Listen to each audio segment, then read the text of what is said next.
October 20, 1944. Just after dawn, the American invasion fleet appeared off the shores of Leyte Island in the Philippines. By afternoon, General Douglas MacArthur stepped onto Red Beach and made the broadcast he had promised for 2.5 years. "I have returned." Within hours, American ground forces took Dulag airstrip. The runway was cratered and shattered, but U.S. Army engineers attacked the wreckage like surgeons.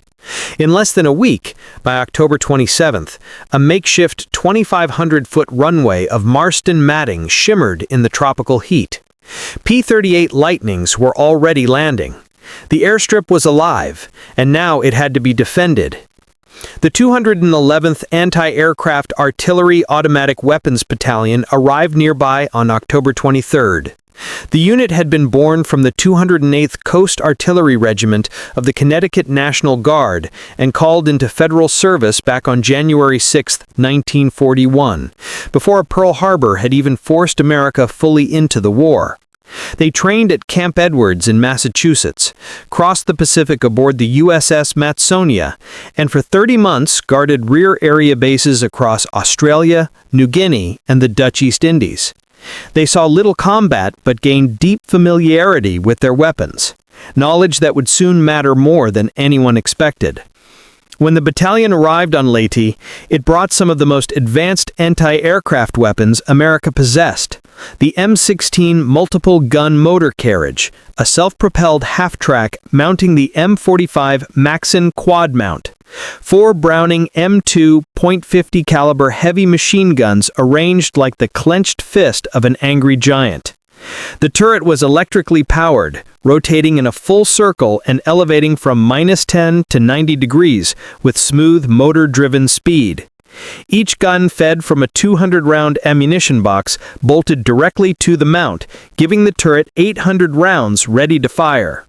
Together, the guns spat nearly 2,200 rounds a minute, 37 half-inch bullets biting into the world every second. The system had been designed to counter low-flying Japanese or German aircraft. Its speed and firepower compensated for fast-moving targets slicing in at 300 miles per hour. But when the 211th dug in around the airstrip, they found almost no planes to shoot. American carrier groups and Army Air Forces had already seized total control of the skies over Leyte. By October 24th, Japanese aircraft were so rare that anti-aircraft units spent most of their time waiting. Around them, however, American infantry faced a very different enemy: Japanese soldiers firing from invisible positions within the dense jungle. Many were firing from high in the trees, exploiting a vertical battlefield that American troops had struggled with since Guadalcanal. A Japanese rifleman 20 to 30 feet above the ground was nearly impossible to spot. He could observe movements, relay mortar adjustments, or fire down at approaching troops. Americans often responded by blasting blindly into foliage, wasting ammunition, exposing themselves, and rarely hitting anything. Mortars, artillery, and even airstrikes could help, but coordinating them close to friendly lines was dangerous. The mythology of Japanese treetop snipers eventually exceeded the reality. Most weren't trained snipers, but ordinary infantry taking advantage of elevation. Yet the threat was real enough. A single unseen shooter could halt a platoon. And the psychological weight was even heavier. Soldiers moved with the crawling dread of being watched from above. It was in this environment, in late 1944 near Tacloban, that someone realized the solution was already sitting around the airstrip: the silent M16 half-tracks. If their guns could shred aircraft at 300 miles per hour, what would they do to trees that couldn't move at all? The first recorded use came after infantry reported fire from a section of tree line north of the strip.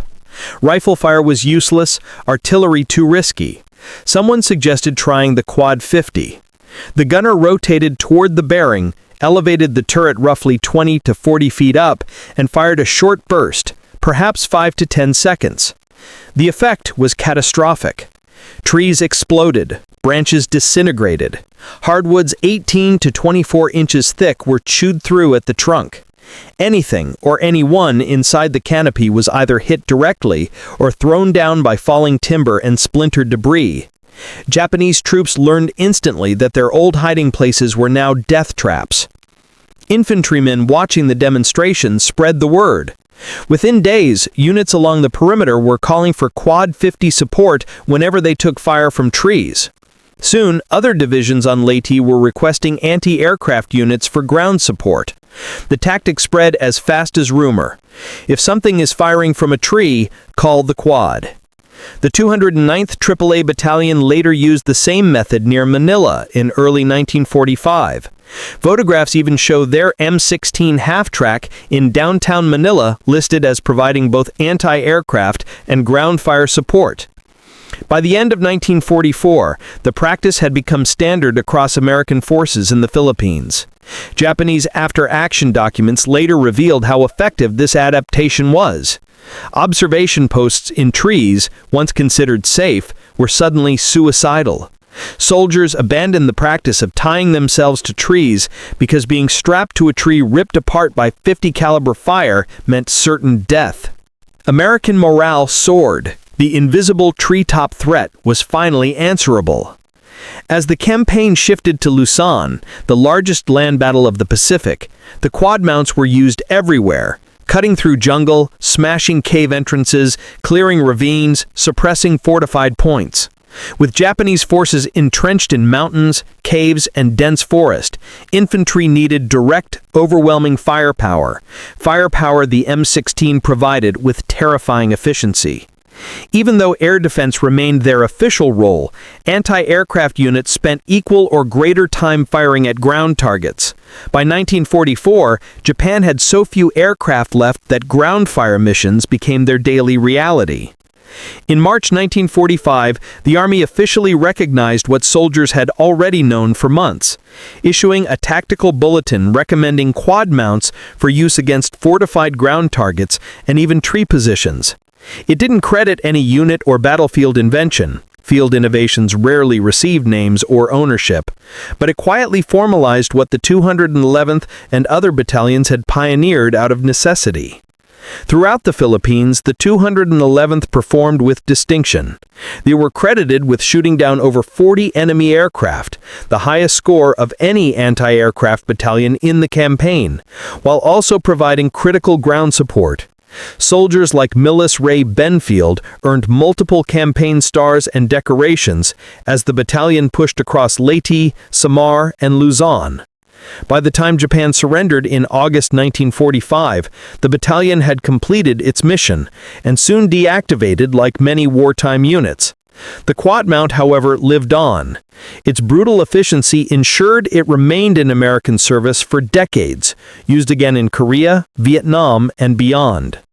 But it was in the Philippines, in the humid, echoing forests around Tacloban, and later in the hard mountain battles of Luzon, that the M45 earned a place in the lore of ground combat.